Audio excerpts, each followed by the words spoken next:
আসসালামু আলাইকুম বন্ধুরা, শিরিন হবিস চ্যানেলে নতুন এক রেসিপি দেখার জন্য আপনাদেরকে স্বাগতম জানাচ্ছি। আজ আমি নিয়ে এসেছি রমজানের খুবই আরেকটি জনপ্রিয় খাবার, আর এটি হলো চিজ ব্রেড বান। এই চিজ ব্রেড বানটি বিশেষ করে তার্কিশ এবং আরাবিয়ানদের খুবই জনপ্রিয় একটি খাবার। আমাদের দেশেও ভাজা পোড়ার পাশাপাশি এই ব্রেডের রেসিপিটি আপনারা রাখতে পারেন। আশা করি আপনাদের খুবই ভালো লাগবে। আর এই ব্রেড নানটা আপনারা বানিয়ে 1 সপ্তাহ 2 সপ্তাহ পর্যন্ত বাসায় রেখে খেতে পারবেন কোনো সমস্যা ছাড়াই, এবং খুবই সফট একটি বান, এটি থাকবেও সেরকম নরম। আপনারা দেখতেই পাচ্ছেন ভেতরে আমি দিয়েছি ফেটা চিজ এবং পার্সলি। আর আপনারা যদি এটা ফেটা চিজ না চান তাহলে আপনারা কিন্তু কিমা দিয়েও বানাতে পারেন। খেতে অসাধারণ স্বাদের এই ব্রেড বানটি। আর আমি ইফতারির জন্য করেছি, যেহেতু ভাজা পোড়া খেতে খেতে আমাদের সবসময় বুকে জ্বালা পোড়া করে, তাই আমি চাচ্ছি ব্রেডও রাখবো পাশাপাশি। তো চলুন দেখিনি আমি কিভাবে করেছি। এই ব্রেড বানের জন্য আমাদের একটা ডো লাগবে, তাই আমি নিয়ে নিচ্ছি হালকা কুসুম গরম দুধ, দিয়ে দিচ্ছি একটু চিনি। এবার ভালো মতো মিশিয়ে নেব এবং দিয়ে দিব 1 প্যাকেট ড্রাই ইস্ট, এখানে প্রায় 10 গ্রাম মতো আছে। আবারও ভালো মতো একটু মিশিয়ে নেব। এবার এই দুধের মিশ্রণের মধ্যে আমি দিয়ে দিব অল্প অল্প করে ময়দা। আমি এখানে প্রায় 3 কাপ মতো ময়দা নিয়েছি। আমি ময়দাটা একবারেই দিব না, অল্প অল্প করেই দিচ্ছি, আপনারা দেখতেই পাচ্ছেন। ভালো মতো মিশিয়ে নেব এবং দিয়ে দিব পরিমাণ মতো লবণ।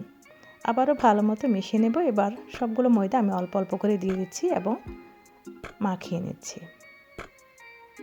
আমাদের এই ডোটা কিন্তু হবে একটা স্টিকি সফট ডো, তাই খুব বেশি ময়দা দেওয়া যাচ্ছে না। আপনারা দেখতে পাচ্ছেন খুবই সফট একটি ডো। এবার আমি হাতে একটু তেল লাগিয়ে ভালো মতো মাখিয়ে নেব। আমি ততক্ষণ পর্যন্ত ডোটাকে মাখাবো যতক্ষণ না আমাদের বাটি এবং হাতটা একদম পরিষ্কার হয়ে যায়। কিন্তু ডোটা থাকবে খুবই স্টিকি, আপনারা দেখতে পাচ্ছেন। আবারও অল্প একটু তেল দিব যাতে খুবই স্মুথ একটা ডো আমাদের তৈরি হয়। ভালো মতো মাখিয়ে নিলাম। আমাদের বাটিটা একদম পরিষ্কার হয়ে গিয়েছে আর হাতেও কোনো লেগে নেই। এবার একটা ভিজা কাপড় দিয়ে আমি ঢেকে রাখবো 1 ঘন্টার জন্য।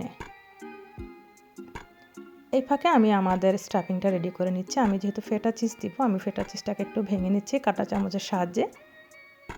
এখানে আমাদের বড় বড় টুকরাই থাকে, তাই আমি এটাকে একদম ঝোড়া ঝোড়া করে নিয়েছি। এছাড়া আমাদের লাগবে পার্সলি। আমি এখানে কিছু পার্সলি চপ করে নিচ্ছি।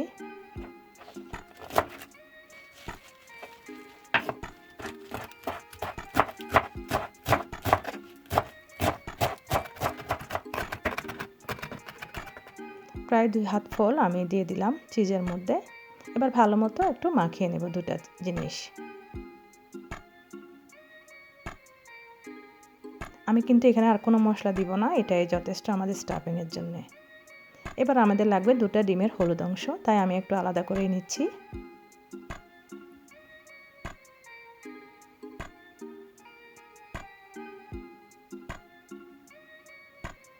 এবার ডিমের কুসুমের সাথে আমি অল্প একটু রুম টেম্পারেচারের দুধ দিয়ে দিচ্ছি এবং ভালো মতো ফেটে নেব।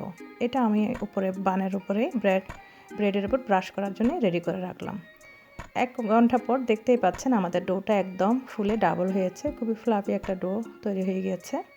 এবার হাতে আবারও অল্প একটু তেল লাগিয়ে আমি ডোটাকে বের করে নেব বাটির থেকে।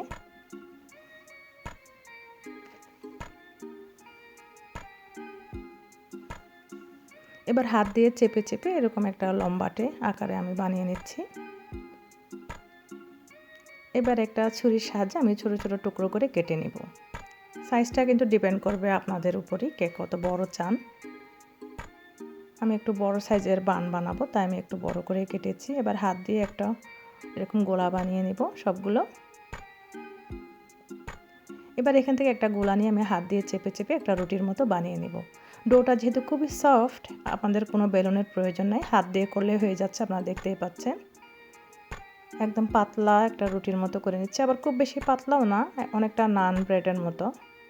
এবার আমি ভিতর থেকে যে স্টাফিংটা রেডি করেছিলাম ওটা দিয়ে দিব মাঝখান থেকে, বেশি করে দিচ্ছি। আপনারা কিন্তু দোকান থেকে কিনলে এতটা পাবেন না, ওরা খুবই অল্প দেয়, সামান্যই। আমি একটু বেশি করে দিচ্ছি যেহেতু বাসায় খাবো, বাচ্চারাই খাবে। এবার 2 পাশ থেকে ধরে আমি মুখটা সিল করে দিব। আপনারা দেখতেই পাচ্ছেন ডিজাইনটা খুবই সহজ একটি ডিজাইন। আপনারা চাইলে মনের মতো ডিজাইন করতে পারেন, আমি আমার মতো করে করছি। এবার মুখটা বন্ধ করে যেই পাশটা জোড়া ওই পাশটা আমি নিচ দিয়ে দিয়ে দিব এবং হাত দিয়ে হালকা একটু চেপে দিব।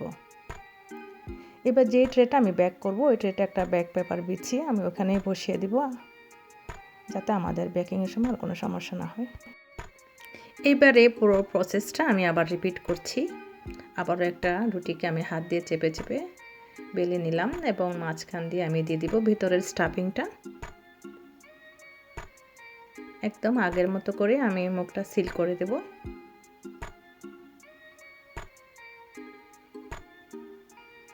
ব্যাস, এভাবে করে আমি সবগুলো বানিয়ে নিচ্ছি।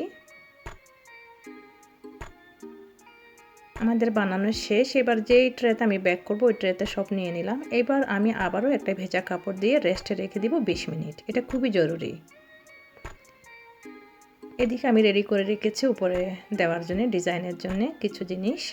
আমাদের 20 মিনিট পর কিন্তু আমাদের ব্রেডটা রেডি হয়ে গেছে বেক করার জন্য। এবার বেক করার আগে আমি একটু ডিমের যে লিকুইডটা আমি রেডি করে রেখেছিলাম এটা ব্রাশ করে দিয়ে দিচ্ছি।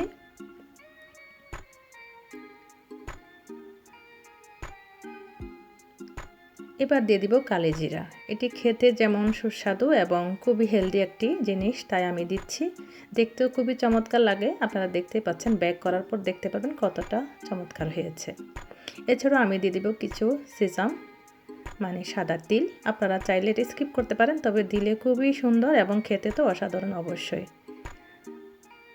দিয়ে দিলাম তাহলে সেসাম এবং কালি জিরা।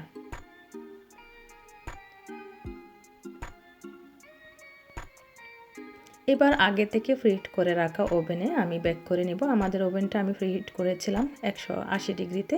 এবার আমি আধা ঘন্টার জন্য বেক করতে দিয়ে দিলাম। ব্যাস, আধা ঘন্টা পর আমি দেখাচ্ছি কতটা ডেলিশিয়াস হয়েছে আমাদের এই চিজ ব্রেড বান। আমি একটু ঠান্ডা হলে আপনাদেরকে দেখাচ্ছি কতটা টেস্টি হয়েছে এবং কতটা সফট হয়েছে আমাদের এই বান রুটি। দেখুন, রেডি হয়ে গেল মজাদার বান রুটি এবং খুবই অল্প উপকরণ দিয়ে এবং খুবই সহজ উপায়ে। তো বন্ধুরা, আপনারা অবশ্যই বাসায় ট্রাই করে আমাকে জানাবেন কতটা চমৎকার হয়েছে এই ব্রেড বান। আমার বাচ্চাদের তো ভীষণ পছন্দ। ইফতারিতে আমি এটা কয়েকবারই করে ফেলেছি। আমাদের বাচ্চারা যেহেতু খুবই পছন্দ করে, আমি এক একটা স্টাফিং দিয়েই করি। তো আশা করি আমার এই রেসিপিটি আপনাদের অনেক ভালো লেগেছে। আর ভালো লেগে থাকলে আমার চ্যানেলটি সাবস্ক্রাইব করার অনুরোধ রইল। তো বন্ধুরা, এতক্ষণ যে যেখান থেকে আমার ভিডিওটি দেখছেন সবাইকে অসংখ্য ধন্যবাদ। সবাই ভালো থাকবেন, সুস্থ থাকবেন। আগামীতে দেখা হবে নতুন কোনো রেসিপি নিয়ে। আমার চ্যানেলের পাশেই থাকবেন। তো দেখা হবে আবারও। আল্লাহ হাফেজ।